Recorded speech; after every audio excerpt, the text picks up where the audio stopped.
Hello दोस्तों, आप सबका मेरे YouTube channel romantic love story में आप सबका स्वागत है।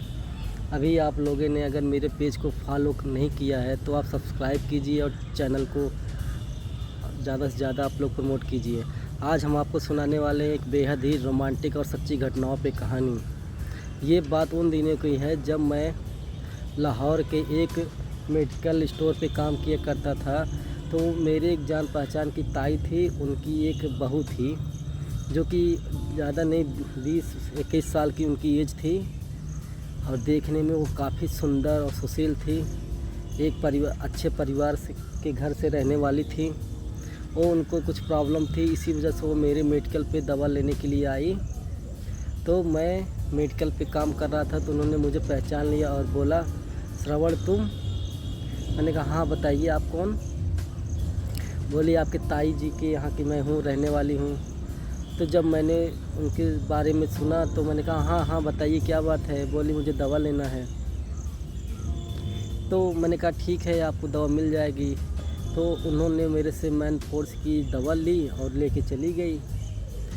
तो मैंने उनको दे दिया और पैसे ले लिए। पैसे लेने के बाद वो अपने यहाँ चली गई। अगले दिन फिर वो आई और इतना टाइट कपड़ा दोस्तों पहन रखी थी उन्होंने कि मैं उनको देख के एकदम पागल सा हो गया।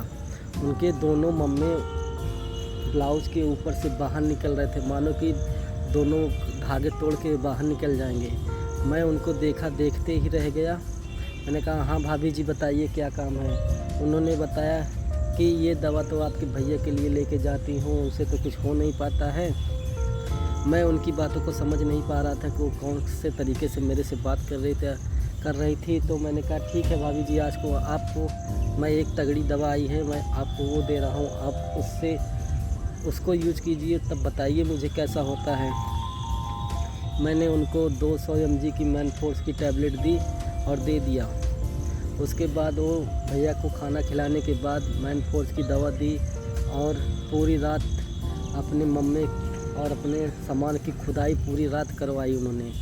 और 4 घंटे खुदाई के बाद भाभी जी एकदम थक गई थी। उसके बाद भाभी जी ने सुबह करीब 11 बजे मेरी मेडिकल स्टोर पे पहुंची और बोली आपने जो दवा दी थी वो तो कमाल कर गई। मैंने कहा भाभी जी मज़ा आया? बोली हाँ, बहुत सालों के बाद ऐसा संतुष्ट मुझे पहली बार आपके भैया ने दिया है, मैं तो आज एकदम खुश हो गई हूँ। मैंने कहा इतनी खुशी है तो मुझे भी कुछ मिलेगा? बोली क्या चाहिए? मैंने कहा किसी दिन मुझे भी ऑफ़र कीजिए, आपके पति तो आपका दवा खा के इतना खुश करते हैं, उतनी खुशी तो मैं एक बिना दवा खाए आपको दे सकती हूँ। उन्होंने कहा मुस्कुराते हुए मेरे से, अच्छा ऐसी बात है? मैंने कहा हाँ भाभी जी, आप एक बार मुझे ट्राई करके तो देखिए। वो मुस्कुराते हुए चली गई, कुछ बोली नहीं। मुझे ऐसा लगा कि उनको बुरा लग गया था, मैं डर सा गया था। और उसके बाद वो करीब 1 हफ़्ता मेरे मेडिकल पे नहीं आई।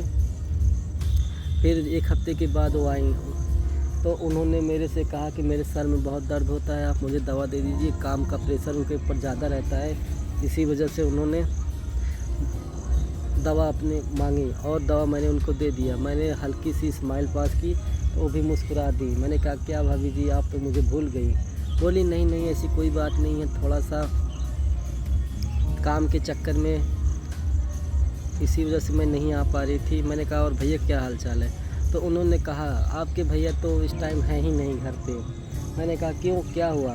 तो उन्होंने कहा आपके भैया किसी काम से लाहौर चले गए हैं 1 साल के लिए काम की तलाश में। मैंने कहा ओ भाभी जी आपका तो कैसे अब चलेगा? उन्होंने कहा क्या करें, खीरे से काम चलाना पड़ेगा।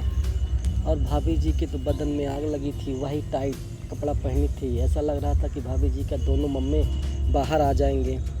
मैंने देखते हुए कहा भाभी जी आपका तो साइज़ काफ़ी बढ़ गया है। बोली हाँ आपके भैया की देन है, मसाज करते करते इतना बड़ा कर दिए हैं। मैंने कहा भाभी जी कभी मुझे भी मौका दीजिए एक बार मसाज करने का। उन्होंने मुस्कुराते हुए कहा हाँ ठीक है सोचूंगी मैं। इतना कहते हुए चली गई। बोली अपना नंबर दे दो, मैं आपको कॉल करूँगी किसी दवा के लिए, जब मेरा सर और दर्द करेगा तो मैं दवा आपसे मंगा लूँगी। मैंने जो चिनगारी छोड़ी थी वो चिनगारी जाके निशाने पे लग गई थी। मैं समझ गया कि अब मुझे मौका मिलने वाला है। एक दिन काफ़ी दिन ऐसे बीत गया तो मैंने शाम हो गई थी, करीब 8 बज रहा था। उन्होंने मेरे पास कॉल किया कि श्रवण कहाँ पे हो।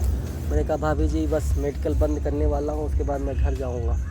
उन्होंने कहा ठीक है, आप मुझे कुछ दवा ला के दे सकते हो, मेरे पूरी बॉडी में दर्द है। मैंने कहा ठीक है। मैं दवा लेके चला गया उनके घर। उनके घर पहुँचते काफ़ी देर हो गया था, तो लगभग 9 बज गए थे। उनके घर में एक उनकी सासू माँ रहती थी जो काफ़ी बुज़ुर्ग थी, तो वो खाना खा के लेट गई थी। तो मैंने उनको फ़ोन किया, मैंने कहा भाभी जी मैं आपके दरवाजे पे हूँ। उन्होंने बोला हाँ ठीक है मैं आ रही हूँ। भाभी जी नाइट सूट में थी और क्या लग रही थी, एकदम काली काली पहनी थी, काला काला कपड़ा। दरवाज़ा खोली भाभी जी, तो मैंने उनको देख के तो एकदम पागल हो गया। उनको दोनों मम्मी इतने अलग अलग दिख रहे थे, बड़े बड़े, कि ऐसा मानो लग रहा था कि उनकी मम्मी निकल के बाहर आ जाएंगे। मैंने कहा क्या भाभी जी सो रही थी क्या? बोली हाँ हाँ लेटी थी। तो मैंने कहा ये लीजिए आपकी दवा। भाभी जी ने कहा आप अंदर आइए। मैं अंदर गया तो भाभी जी ने मुझे चाय पिलाई और चाय में ऐसी कोई दवा डाल दी थी जिससे मेरा सर चकराने लगा। तो मैं वहीं पे बैठ गया। मैंने कहा भाभी जी मुझे कुछ अच्छा नहीं लग रहा। उन्होंने बोला ठीक है आप थोड़ा सा वेट कर लो तब आप निकलो। मुझे क्या पता कि भाभी जी तो किसी और तलाश में थी। मुझे अपने कमरे में जाके लिटा दिए। मुझे समझ में नहीं आ रहा था कि मेरे साथ क्या हो रहा है। और भाभी जी ने कहा ठीक है जो मैं कर रही हूँ आप बस आराम से देखना। भाभी जी ने मेरे पूरे कपड़े उतार दिए और भाभी जी नाइट सूट पहनी थी, भाभी जी पूरा कपड़ा अपना उतार दी। और कपड़ा उतारने के बाद मुझे देखा मैंने तो मैं तो एकदम पागल सा हो गया और मैं उनके मम्मी की तरफ लपक पड़ा। मैंने कहा भाभी जी आपके मम्मी तो बहुत अच्छे हैं, क्या मैं इसे चख सकता हूँ? तो भाभी जी ने कहा ठीक है। मैंने दोनों हाथ से उनके मम्मी को अपने मुंह में दबा लिया। मैंने उनके मम्मू को हाथों में लेके मसलना स्टार्ट किया। तो भाभी जी ने कहा बहुत मम्मी को शौक़ था ना मसाज करने का, लो आज मौका दे रही हूँ।